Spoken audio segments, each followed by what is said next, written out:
Hi, everyone, and welcome to the Replenish Earth Speaker Series, where we explore climate action through innovative and incredible speakers. Today marks the 4th day of London Climate Action Week, where we drive the national and international climate policy response, prioritizing green recovery in 4 very specific areas. We're looking at green, fair, resilient recovery. We're looking at roadmaps to COP26, sustainable and net zero London, and whole society climate mobilization.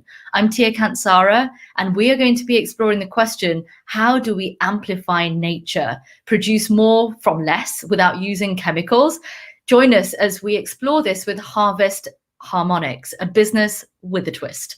Today, we're hosting Francesco Arlia Jr., a certified public accountant who specializes in forensic and defense cases. He has a best-selling book, The Tax Detective, and has an accounting firm that holds a no-loss record in defending clients in audits and forensic cases.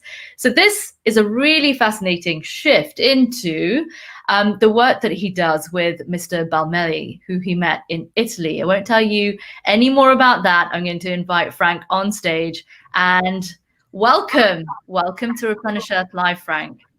Thank you for having me. It's a pleasure to be here, and a pleasure to be part of your purpose here. This is amazing. Replenish Earth. I love it. Thank you very much. When we were sort of introduced through a really interesting web of people that connect us across countries, and the chances of coming across you are really quite interesting, in that the work that you're doing would not normally be in sight, because you're doing it in an industry that I'm not normally part of. And I feel that we were sort of meant to come together and have this conversation and get excited about the work that you're doing.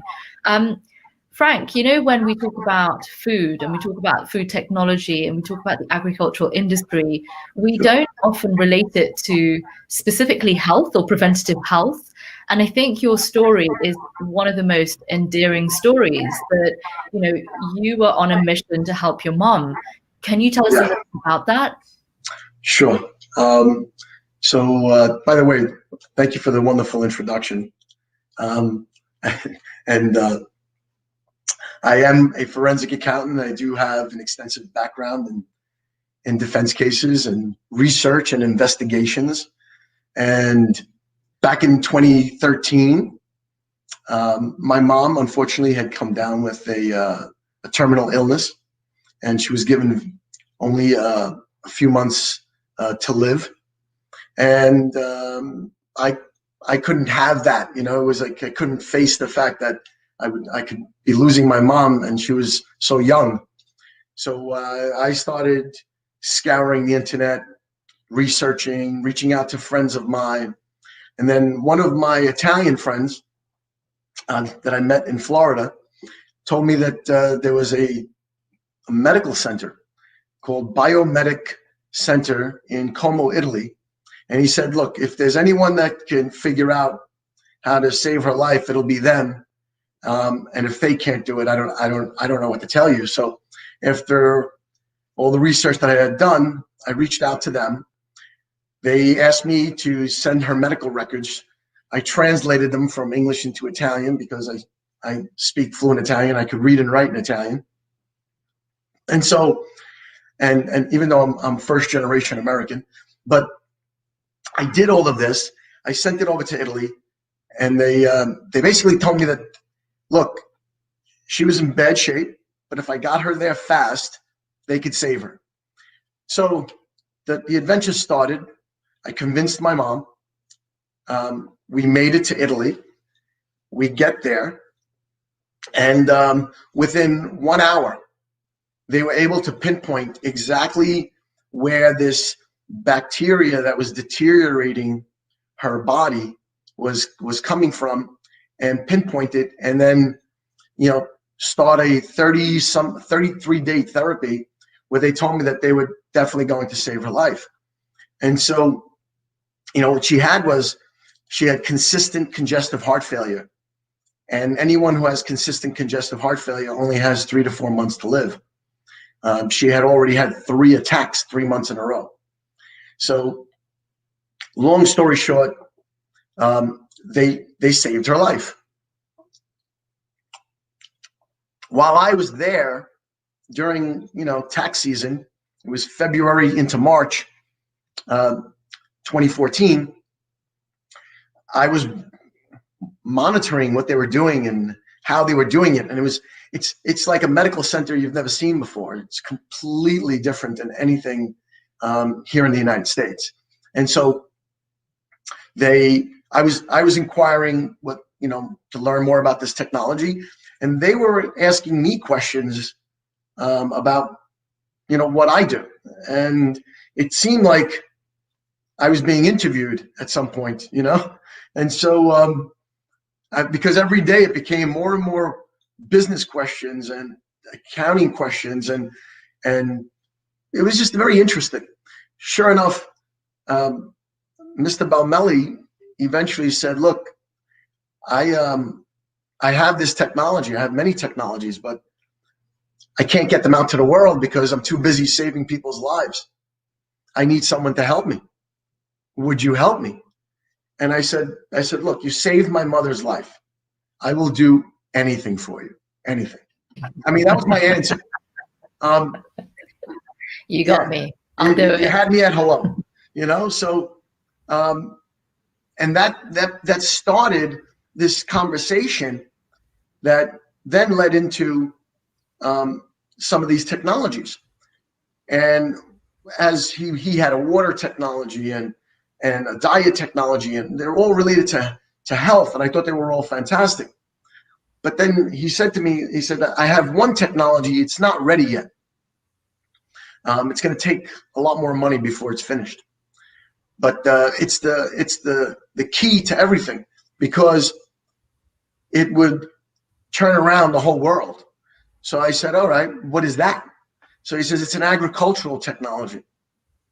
And he said, I figure if I can fix the food problem, that would set a foundation for the health problem. In other words, if people were eating more nutritious, healthier food, they would have less medical issues. And the problem with food is it's been invaded by too many chemicals, by too many processes. We're caught in this catch-22. And I looked at this and I said, you know, I always had this interest. Of agriculture, because my great-grandfather and my grandfather in Italy, they were farmers. And we had a farm back in Italy that I grew up on, you know, in my summers growing up until my mid 40s, you know, and I go to Italy on a regular basis, so I visit. But I told him I would take that on, and I would even fund it, because it was that important. And so I took on this, you know, call it a project that then, you know, after 5 years of R&D, and millions and millions of dollars invested, we finally finished a micro transmitter system that basically puts out 3,000 plus frequencies, radio waves of various types to plants through an irrigation system that allows the plant to enhance its root structure, enhance its nutrient absorption, and significantly enhance its ability to process photosynthesis more efficiently. And the results have been amazing. You know, more nutrient dense food, more abundant food. You know, we're seeing results we never even expected. You know, it's beyond our expectations. We knew that it was going to deliver what we promised, but it's been delivering above and beyond, you know, what we were expecting. And it seems to be that Mr. Balmelli developed this perfect system of getting these radio waves that are very synergistic to the plants and to the plant and its environment, to the point that it's just a natural process. You know, it's like there's no ridge, there's no the plant isn't fighting against anything. It's so natural to the plant that the plant just benefits from it and continues to benefit from it. I mean, that's the simplest way I can explain it. It's almost like imagine having a conversation, and this is a completely different analogy, right? Imagine having a conversation with someone who's easy to talk to. You know, you have a nice conversation, right? And so imagine having a conversation with someone who's difficult to speak to. It's not as free flowing, right? So it may not be the right analogy, but we have discovered a natural way for plants to grow. That's it. That's the simplicity of it. We don't have to over-fertilize them. We don't have to use all these chemicals. We don't have to all these band-aids, all these ideas, all these you know, they're not a necessity anymore. But it's so strange because we, you know, in our heads is this is necessary. Roundup is necessary. Get rid of the weeds. Yeah, my understanding with all of that, and I'll give you an example. You need to get rid of the weeds. This is the way it's explained to me by the farmers themselves, because they're the ones who are dealing with. They know what's important to them. The weeds pull away nutrients. Okay, so you need to get rid of the weeds because they pull away the nutrients that are in the soil that the plant itself needs to grow. So in the old days, they pulled the weeds, and that was fine. In current day, they use chemicals.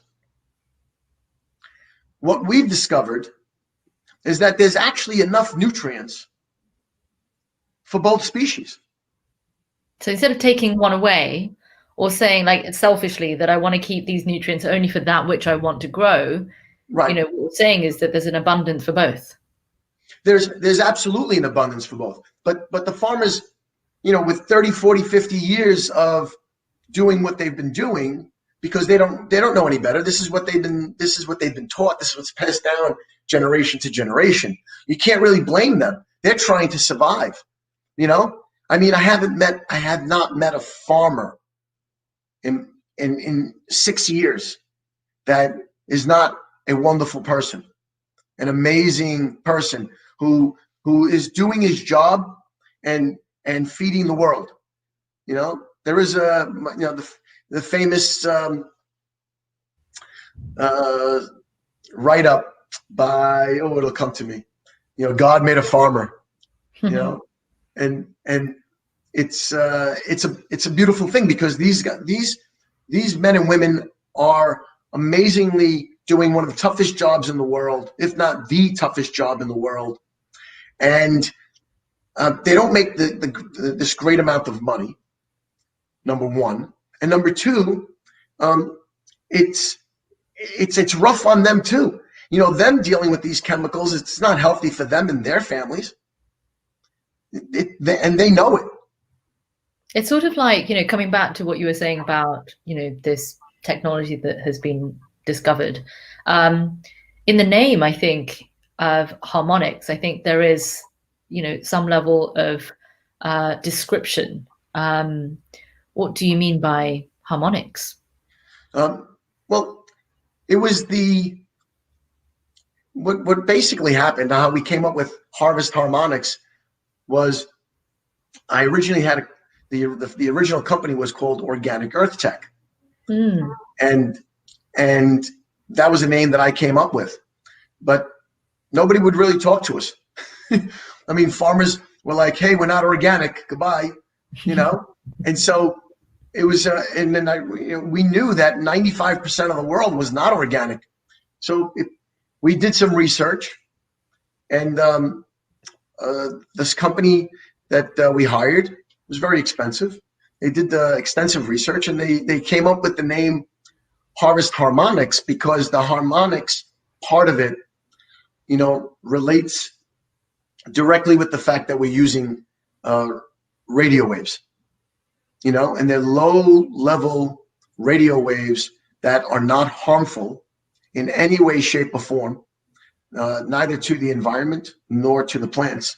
And we have actual scientific studies on our website that document that. There's some level of recognition of what is ultimately what is this idea of harmonization. So we use it a lot in Replenish Earth, like in harmony with nature, right? Like we say that if you're in harmony with nature, then you have a multitude of different instruments all playing their own tune at that endpoint, orchestrated through nature, but has its representation in the harmonization process. So we're all here together, different weeds, not weeds or whatever, but playing to the tune of a harmony. Yeah, well, look, everything in nature, everything in life, okay, has a vibratory frequency. I mean, everything is made of atoms. Atoms vibrate. Right. Fundamental. Everything.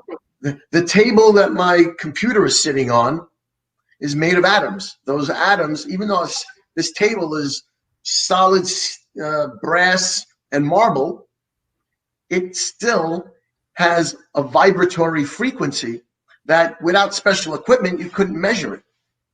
But with the special equipment, you can measure it. So the environment has millions of vibratory frequencies. Plants are dealing with thousands of vibratory frequencies, different minerals, different elements, and processes. There are vibratory frequencies to processes, right? Like photosynthesis is a process. There's a vibratory frequency that goes along with it. So, it's almost quite woo-woo, isn't it? It's kind of like what the idea of there being some level of connection in the physics of it, right? In the biology of it, in the chemistry of what is nature. It's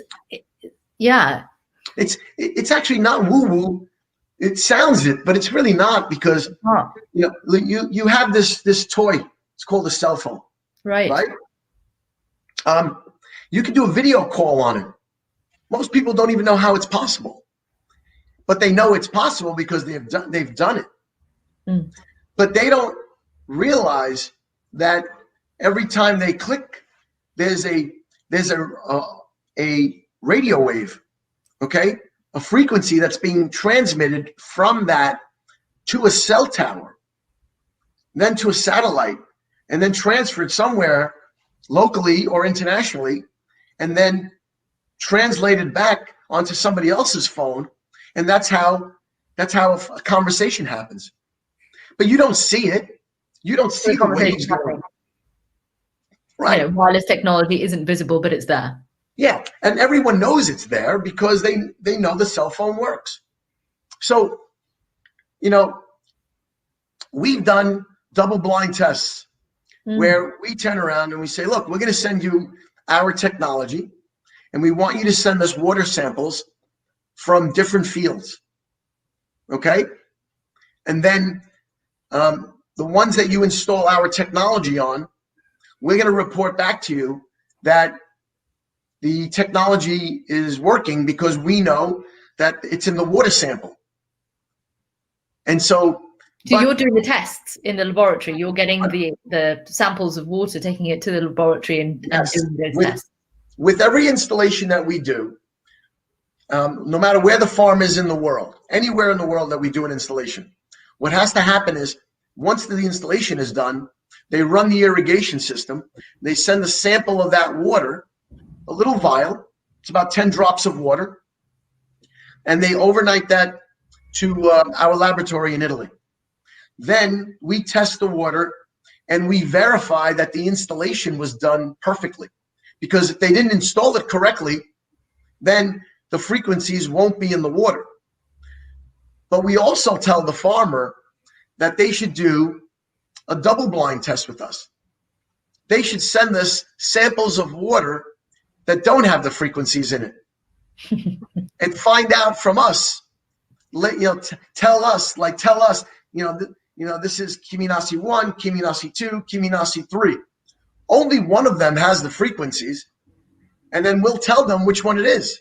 And then that's how they know. Just like they can't see the waves here, they're going to know that. How did you know? Well, we know because we're the only people in the world that have the equipment to program this technology. Wow. Nobody in the world has this equipment. And we built the machinery. We built the programming. I wish I could say I did it, but I didn't. It was my partner that did it. Mr. Balmelli is a genius beyond genius. And basically, we tell them, hey, look, this one didn't have the frequencies and this one didn't have the frequencies. And they verify, yes, because it was just plain water. And that's how it's good that you're doing the double blinds, because otherwise they wouldn't believe it. And potentially someone could say, well, there's some level of corruption there in the water supply. Exactly. Now, if they send us 3 samples and one of them has the technology and 2 of them don't, and all 3 of them come back negative, then we know they did the installation incorrectly. Now we have to tell them to reinstall and resend samples. But that's never really happened. It's actually happened one time. And it's not a big deal. They just redo the installation. The technology it's simple to install and simple to apply. It's actually a very simple system, but it's so advanced that it's expensive to produce. But on the production side, it's very affordable for the farmers, and ultimately, when they start using it, they realize it's far more than just affordable. They realize that this is what's going to save their farms and help them produce better products, more nutritious products, healthier for them and their families, because they don't have to be exposed to all the chemicals and the herbicides and pesticides. It's over time, it's taken 40, 50, 60, 70 years to really destroy this planet. We've done a pretty good job to our water supply. So many chemicals in our water supply now. We've done a pretty good job of damaging ourselves. But that's what Replenish Earth is working on, right? Waking up the powers that be and the people that are contributing to and putting together like-minded people to work together to meet each other. I watched your episode with the gentleman who has the trees measuring the vibratory frequencies of the trees. And I'm very familiar with that type of technology. I was super impressed with him. What an amazing man, you know? So someday, if you can do an introduction, that would be great. Yeah, with pleasure. And I'm sure he would absolutely love to know that you watched his live. I think the opportunities that we have to grow our community of people who are making a difference is beyond anything that we could have imagined. Of course, there is always talk about, are we really going to make an impact? Is this really important? The questions about whether climate change is an anthropogenic, cause, right? Like, is it caused by humans? Ultimately, things are changing, and whether we believe or we don't believe, this is not about a belief. It's about what we're seeing and how we can use the information that we're gathering from our environment. It's less about whether you got faith in something or not. That's a very personal issue. But I think that we need to recognize what is personal and what is personally sort of observed, right? Something that is a subjective experience in situ. When you're there, you're seeing it. If you're seeing and smelling the fires outside in California, for example, you're getting a first-hand experience of something. And what happens is often that there is a very different, relationship with something when it's not personal.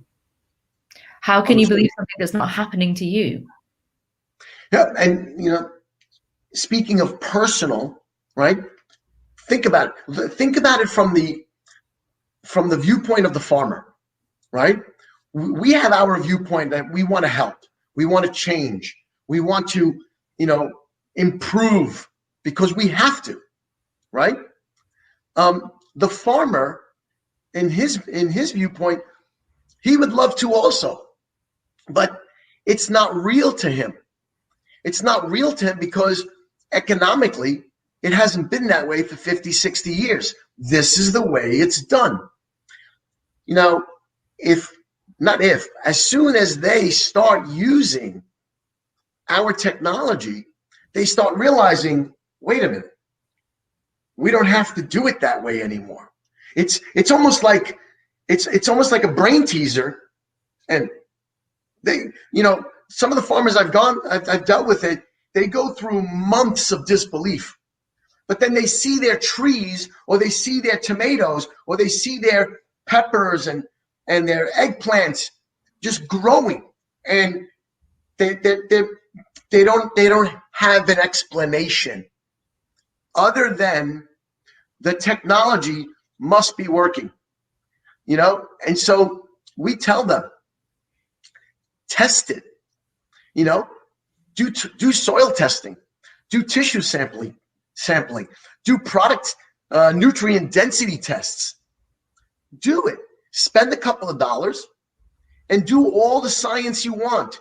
All you're going to notice is that your product is getting better, your farm's soil is getting better, okay? Your environment is improving, and all that you did was start using our technology. And so they're starting to do that. They're starting to do the science because it's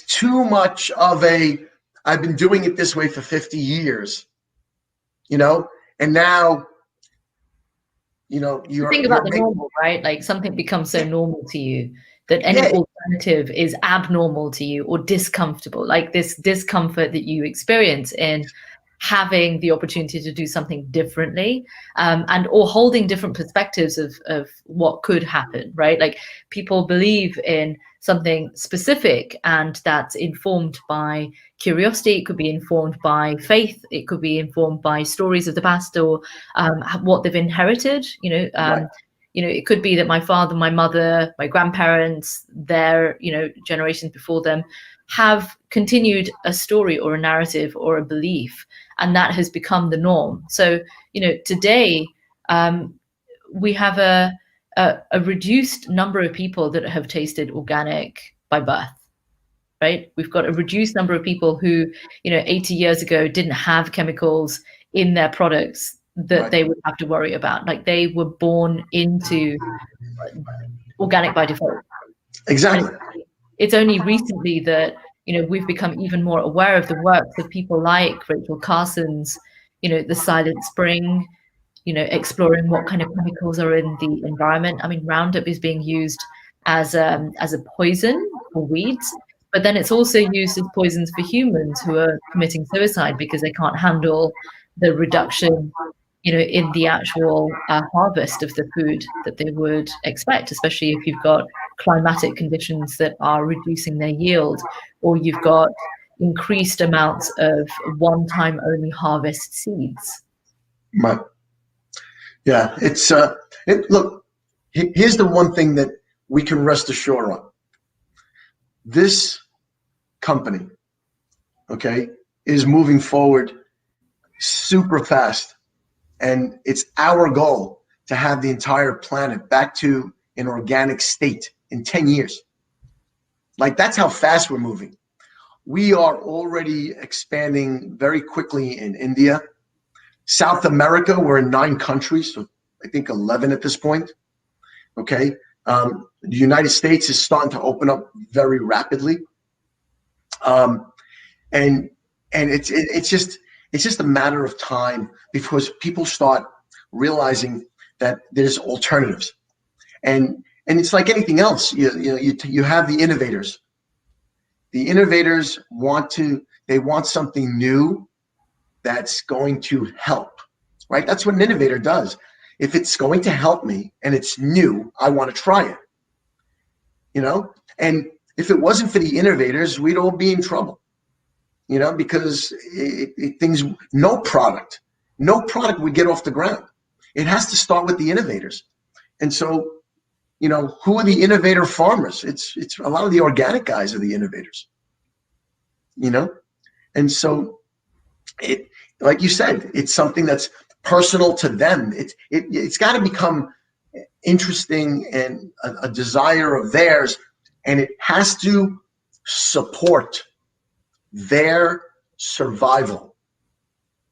I think because one of the big questions that is coming up in my mind at the moment is, how do you go from, this is my entire sort of decision-making process when I go out to purchase something, and many of us are given the information through ads, or we're giving information through a variety of different advertising means, and we make decisions to go and purchase something. So sometimes where information, we literally just finished a talk with Professor Moran Surf, who was talking about how if you're not the one who is using your brain, somebody else is. Like, literally, you've got to be in charge of what you're thinking about. And sometimes you're not, because it's being supplanted and, interrupted with a variety of different technologies that are there to grab your attention over here, or, make you think in a particular manner. So it's really fascinating how people can actually even ask those very simple questions when it comes to food and preventative health.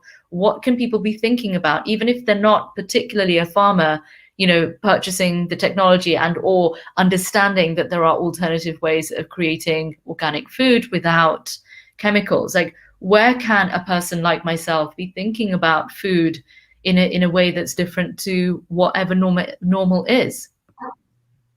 Well,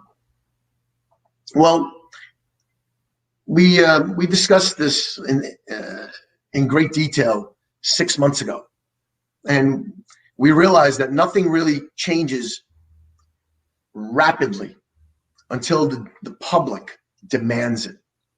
Once the public demands it, then all of a sudden everyone's listening, because that's who the consumer is. So when the public starts saying, hey, I heard about this Kiminasi fruits and vegetables. I'd like to buy some to their grocer, and the grocer's like, okay. So he calls his distributor and says, who's this? We need my customers are asking for Kiminasi fruits and vegetables. And they go and they start looking up and they say, wait a minute, high nutrient dense fruits and vegetables, high nutrient dense fruits and vegetables. Wow, like this is new. I've never heard of this. All of a sudden, now that becomes like a grassroots thing, because the public is making a demand. The public wants something. And when they want something, the public gets it because they are the ultimate consumer. So the public has to decide they're done with the chemicals. They're done with, if they're done with the GMO, then they're done with it. But they may not know that there is GMO in their food, right? Like they may not know that like often when you're buying something, right. You don't think that this is, organic or not in the food. Let's say you're in a restaurant, hopefully they have supplied you with healthy food. But let's say this isn't, something that comes immediately to your brain, right? Like how do you take something that is behind the scenes onto your plate? It really does come down to that demand. It is, just like there's the innovators in any industry, there's the innovator public that says, I want this. This is what I want. And they start asking for it. So with time, it's like this exponential snowball, right? Things, we keep, getting the technology and selling it to farmers, and farmers keep benefiting.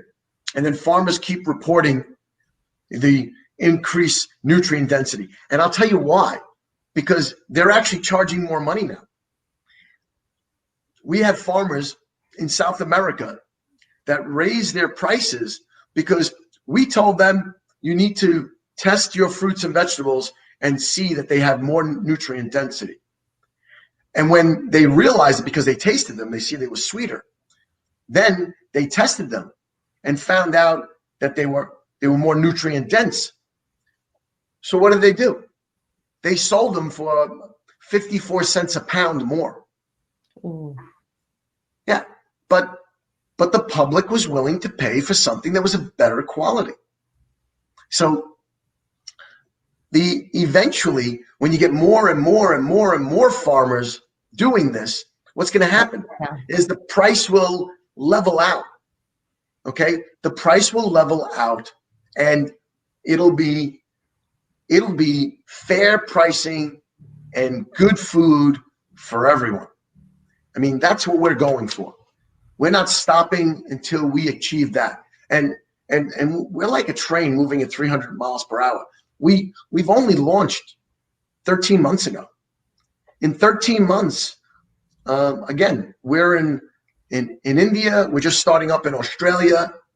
The United States, Mexico. And it's such a variety of different places as well, different cultures and different methods of even understanding the agricultural industry. Like, what kind of cultural factors are coming into the work that you're doing? Oh, it's interesting that the farmers are all reacting the same way. They can't. It's like, their eyes go 2 inches wide when they see the results.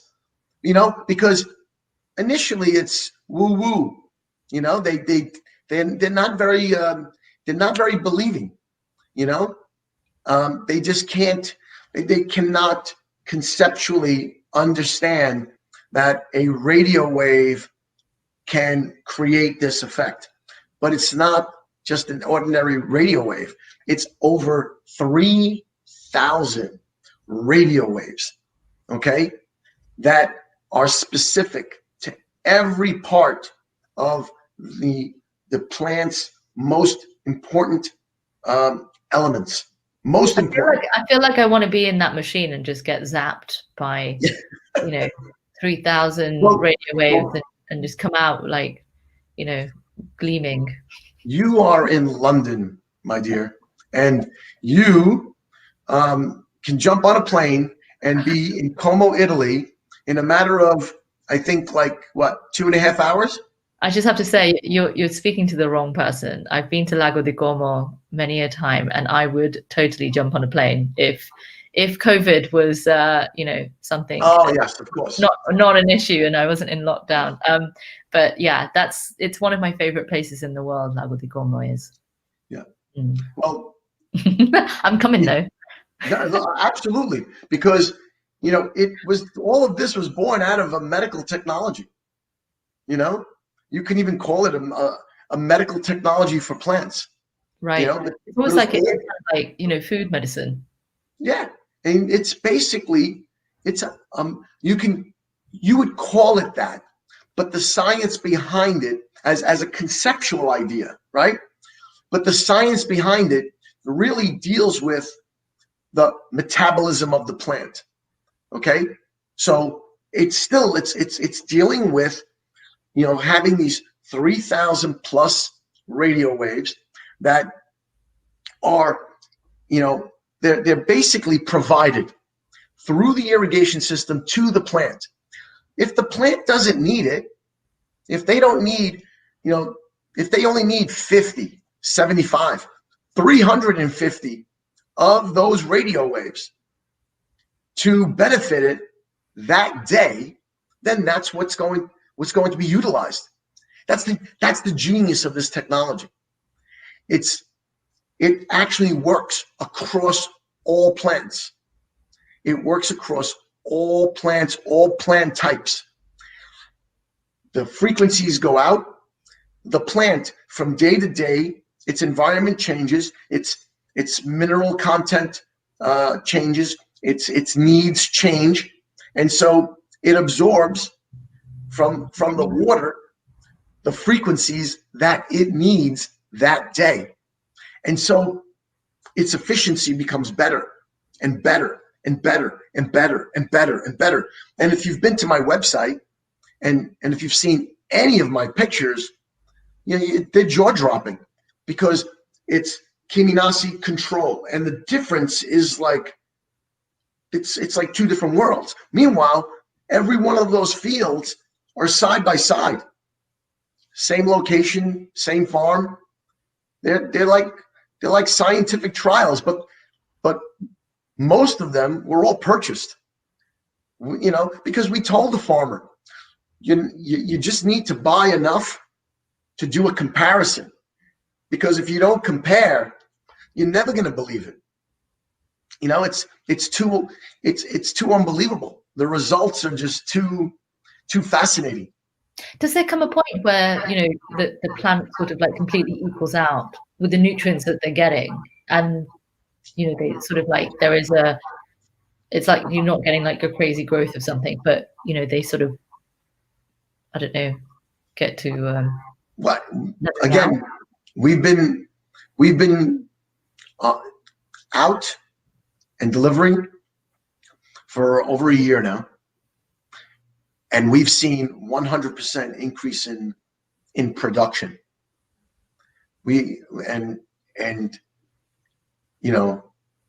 Can you go beyond 100%? Of course, I'm sure you could, but we don't know what to expect. We don't know what. We just haven't been disappointed with any of our sales, any of our How does it normally, trials.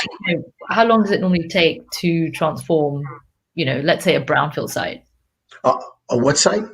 A site where there has been waste, for example, or let's say we were to take a land that a landfill site was on. Would that be something that we could transform? Not necessarily for plant growth, but for soil health. If it's a farming site, well, it would have to be, because the technology was developed for plants. So it's not like you would put this on a field and then expect the field to improve. It's the interaction between the plant and the field that helps the plant and helps the field. It's nature has this natural ability of fixing itself, and we have discovered all of the main, really like the real crux, communication radio waves that assist nature. That's the heart of it. But if they're not farming, if they're not growing something, then, of course, if we went into the forest, right, and it was a forest that was in pretty bad shape because people were dumping there. Yeah, let's say. Okay. Yeah, I'm sure that using our technology in that forest, we would have to run irrigation into that forest, okay? And we'd have to stop the dumping, because you can't keep polluting and then expect that it's going to get better. So you stop the dumping, you put the good water in there, and things will turn around. Absolutely. Yeah, it's fascinating for me because, looking at the health of the planet, the majority of the planet that has been damaged has been used for something else, or something has been removed from it. So if you look at the illegal logging that has been happening, or if you look at the illegal dumping that has been happening around the world, the challenge is, what do we do with these sites? One task is, of course, to have these incredible fields growing the kinds of foods that will keep us healthy, preventatively managing that, reducing the chemical content in the actual fertilizers that are going out, and the food that we're eating, and the hormone disruption that we're experiencing. That in itself is a full cycle of cause and effect. But coming to transforming environments which have been affected by pollution, air pollution, groundwater pollution, I think there's a huge opportunity there to understand what we can do, even if we were running the water through rivers, or if we're running them through streams, and then sort of irrigating spaces with that. Well, we've experienced using very horrible stream water in certain locations in South America. Saline water, high saline content water, which is so damaging to plants, and yet, as with our frequencies, with our microtransmitter system, the plants are just doing better. And so we know that overall, with time, there's going to be there's a short-term benefit, and there's going to be a long-term extreme benefit, worldwide. And we're doing our part to contribute to make the world a healthier, better place. Yeah, totally. And I really appreciate that.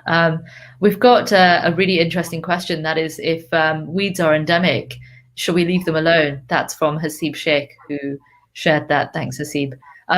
Getting rid of exotic or invasive species of weeds, is that okay or not okay? What's your perspective on that? You know what? I'm not the expert in this area, but I can tell you from speaking with agronomists that are the experts, and speaking to diverse agronomists, there's different schools of thought. So I'll answer that question with the answers that I've been provided, okay? Because I'm an investigator, so I'm the one who asks the questions because I'm doing my homework. But I ask the professionals, and two agronomists specifically said that weeds are a signaling system. Right. If weeds are showing up, then it's a signaling system that there's missing nutrients in the soil. And I found that pretty unique. He said if you applied the correct nutrients into the soil, the weeds would naturally just go away.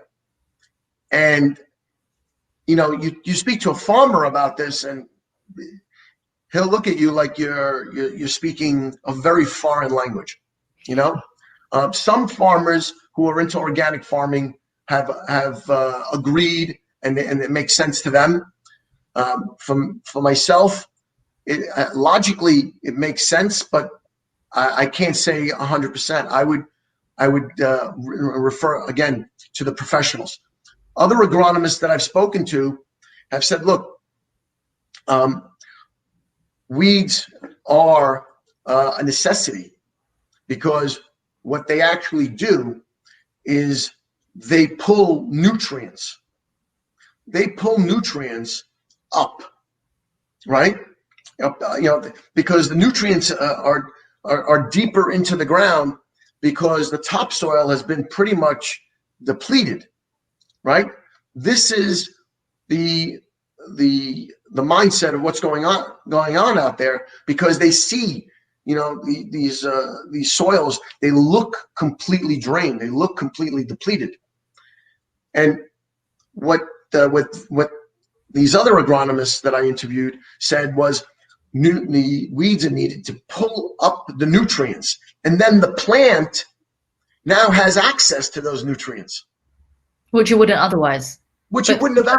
Mycelial layer or that kind of like, connection point that exactly. brings the nutrients up to the level where whatever other plants need it can actually share it. Exactly. And then with all these agronomists, and I've spoken to at least 30, maybe 35, right? And they're all very intelligent people. But what I've come to realize is that there's so much confusion in this industry. And as an investigator, right? As an investigator, especially a criminal investigator, okay? I am who I am, right? So as a criminal investigator, when there's a lot of confusion in an area, okay, then it was intentionally designed that way. Interesting. Yeah, because whenever there's a lot of confusion, that's when you can steal money or take advantage financially. Smoke screens. Yeah, because it's take out all the confusion, make everything crystal clear, okay, and all of a sudden things just run smoothly.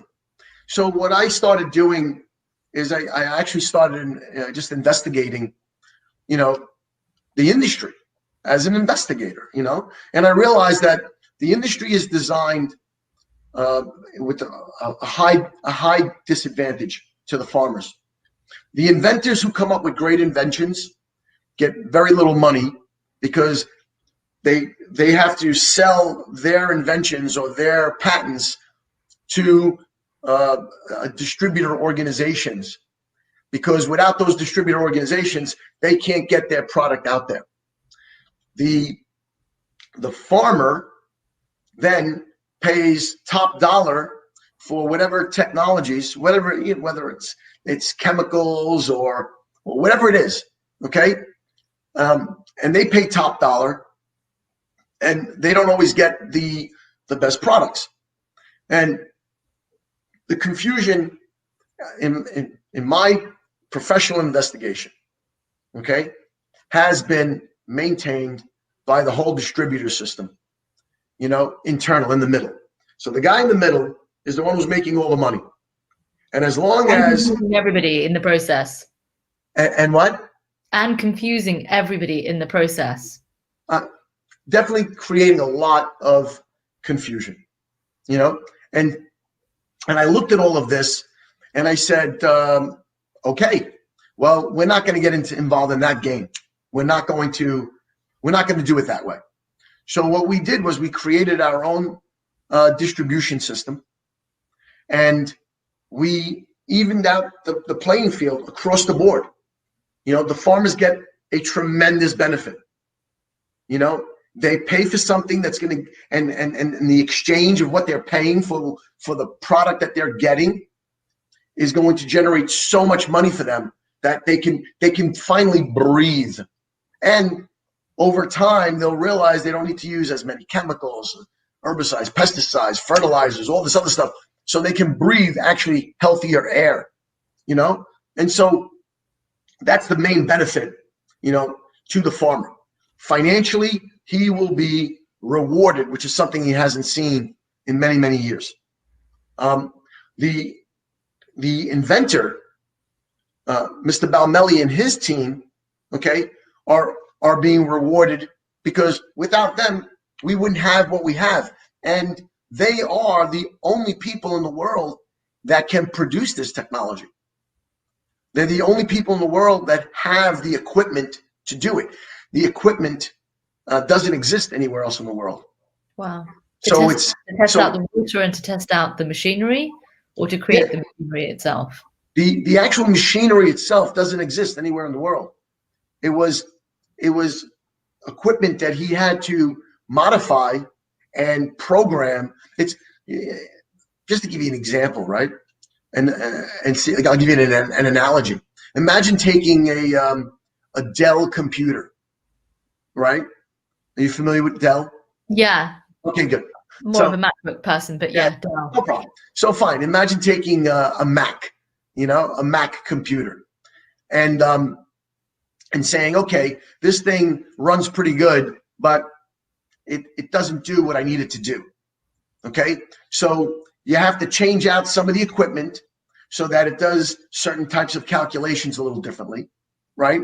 And then you have to reprogram the entire operating system, right? So that it's using a program language that only you know. Nobody else in the world knows it. And so I can tell you that it's not a computer system, but that's the concept, right? Cool. So the machinery exists no place else in the world. No one in the world can reverse engineer this technology. It is protected really by lock and key and safe. And so it's been protected so that it continues to deliver what it's delivering to the benefit of mankind, rather than the pockets of 2 people or 3 people or 1 person who decides that they want all the money for themselves. Exactly. And then I was responsible for the distribution system. And so I designed a distribution system where everyone involved benefits, but the main person that benefits is the public and the farmer. They benefit more than anyone, because even with every sale that happens, we take 10% of our sales and we reinvest them back into the communities where those sales occurred. So there's a whole humanitarian side to helping the public. I think that's the thing about social enterprise, or business today going forward, where it's no longer just about lining someone's pockets. It's about understanding what social, environmental impact we can have at the same time. We talk about, triple bottom line, maybe there's quadruple, there's, tenfold increase in the multiple stakeholders that can benefit from, one act of creation that we have. So I think there's a huge amount there for us to unpick. And I think, there's so many more innovations and inventions where, your products have come from. So I'm excited about where you're going to take it. Any asks that you have of our audience? Yeah, you know what? I would ask the audience, if they visit our website at harvestharmonics.com and they like what they see, okay, start demanding it from their grocers. Start demanding it from their local farmers, because it really comes from them. The public needs to start demanding, what they want, and whatever they want, they get. That's a given. Final question, and it's come in from Ishita in the audience, who's asked, can this technology lead to the soil degradation because of increased rates of nutrient absorption by plants? What steps do you recommend to farmers? Oh, that's a great question. That is a fantastic question. So I'm going to use a term.